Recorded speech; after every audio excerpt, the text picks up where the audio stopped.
দেখুন মহারাজা কেমন শুয়ে আছেন।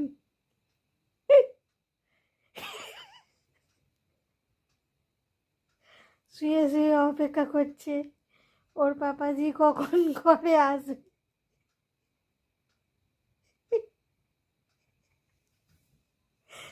ওকে দেখে আমার কত হাসি পাচ্ছে। তোমরা দেখে বলো তোমাদের কি হাসি পাচ্ছে না রাগ হচ্ছে। ওকে শুয়ে পড়তে বলেছি, অমনভাবে শুতে বলেছি, শুয়ে পড়। কেমন বলছে, আচ্ছা যাক বস, কিছু বলবো না, কিছু বলবো না, যা যা যা যা যা, কিছু বলবো না, যা যা। ও কখন কোথায় শোয় তার ঠিক নেই, কখনো নিচে কখনো উপরে, বেশিরভাগ উপরে বেশিরভাগ নিচে, কোনো ঠিক নেই। তাই নামবি না, নামতে হবে না। তো চলো টাটা, গুড নাইট।